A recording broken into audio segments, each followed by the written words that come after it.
नमस्कार मित्रांनो, मी ॲडव्होकेट युवराज शेळके, कोल्हापूर जिल्हा सत्र न्यायालय येथे प्रॅक्टिस करतोय. माझं गाव शेळकेवाडी, करवीर तालुक्यातील. माझा फोन नंबर आहे 940 323 1100. आज आपण या व्हिडिओमध्ये मृत्यूपत्र कायदेशीर प्रक्रिया काय आणि कसे करावे ह्या पद्धतीत थोडंसं या व्हिडिओमध्ये पाहत आहोत.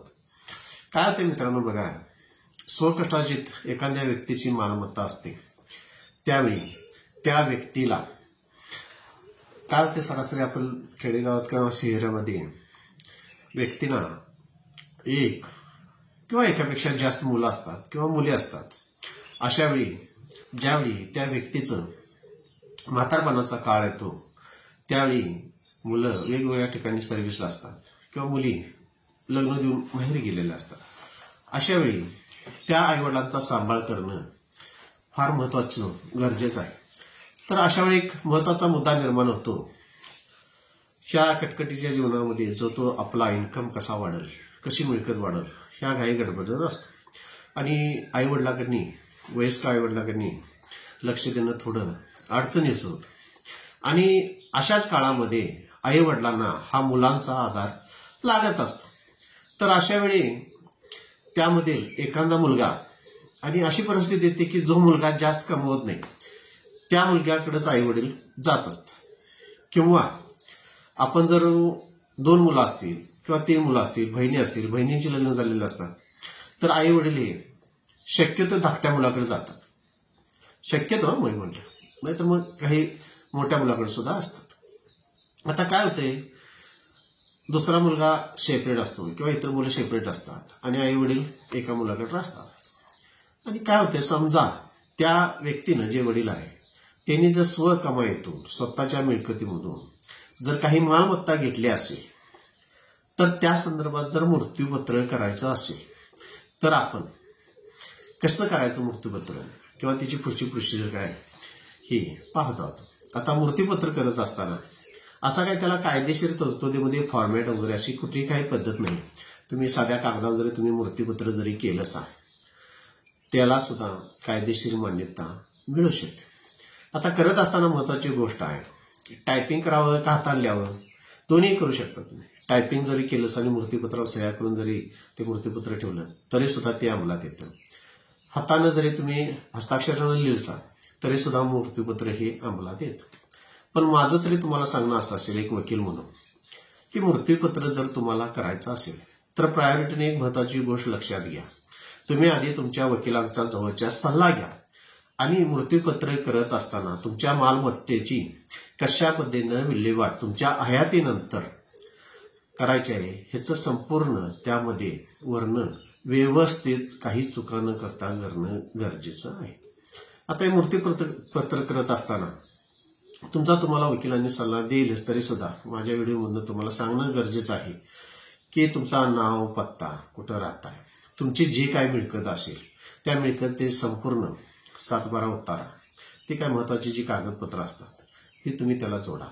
दुसरी गोष्ट, मृत्यूपत्र करत असताना तुम्हाला कुणाकुणाला काही प्रॉपर्टी द्यायची आहे, पहिल्या मुलाला, दुसऱ्या मुलाला, तिसऱ्या मुलाला किंवा मुलीला किंवा पत्नीला किंवा तुमचे भाचा असेल, भाचे असेल किंवा इतर नाही कोण पण असतील किंवा कुठं देणगी द्यायची असेल, तर त्या मृत्यूपत्रामध्ये पूर्णपणे उल्लेख होणं गरजेचं आहे. आता मृत्यूपत्र करत असताना ते मृत्यूपत्र कुणी चालवायचं किंवा कुणी वाटप करायचं हे सुद्धा त्याच्यामध्ये नोंद करणं गरजेचं आहे. आणि महत्वाची गोष्ट जर आपण बघितली, जर मृत्यूपत्र करायचं असेल तर तुम्ही नोंदणीकृत रजिस्टर करणं अतिशय चांगलं आहे. नाही केलं तर चालते, पण तरी सुद्धा करणं हे गरजेचंच आहे.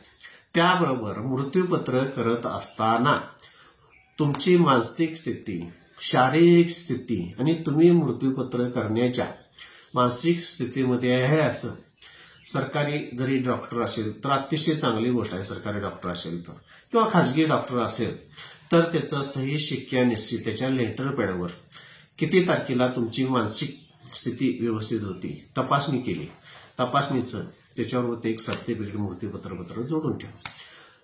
आणि एक महत्वाची गोष्ट असं आहे की तुम्ही मृत्यूपत्र करत असताना तुमचं जर वय 60-70 असेल तर सज्ञान असणारा व्यक्ती तुमच्या वयापेक्षा लहान हा तुमच्या मृत्यूपत्राला साक्षीदार घ्या. कारण काय होतंय, मृत्यूपत्र केल्यानंतर समजा तुम्ही एका मुलाला तुमची इस्टेट दिली किंवा मालमत्ता दिली, तर तुमच्यावर नाराज असणारी मुलं किंवा नातेवाईक त्या मृत्यूपत्राला मेहरबान कोर्टामध्ये चॅलेंज करू शकतात. अशा वेळी तुम्ही दिलेले साक्षीदार जिवंत असणे गरजेचे आहे. त्यामुळे माझं स्पष्ट असं मत आहे तुम्हाला, तुमच्या वयापेक्षा लहान असावेत पण ते सज्ञान असावेत. त्या पद्धतीनं मृत्यूपत्राला तुम्ही साक्षीदार देणं गरजेचं आहे. आता हे मृत्यूपत्र केल्यानंतर तुमच्या वारसांना ते तुमच्या हयातीनंतर मेहरबान कोर्टामध्ये, जे कॉम्पिटंट कोर्ट सिव्हिल कोर्ट असतं, त्या कोर्टातून ते मृत्यूपत्र प्रोबेट करून घेऊन त्या पद्धतीनं तुमचा तो वारस आहे हे सर्टिफिकेट घेऊन मग तुमच्या मालमत्तेला तुमच्या वारसाच्या मालमत्तेला त्यांचं नाव तुमच्या मालमत्तेला लागत असतं. अशी थोडीशी कायदेशीर प्रक्रिया आहे.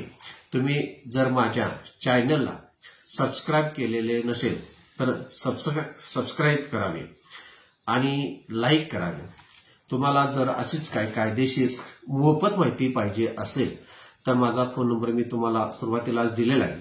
फोन नंबरवर फोन करा आणि अशाच पद्धतीने माझे चॅनल बघून मला प्रोत्साहन देत जावा, एवढीच माझी विनंती. नमस्कार.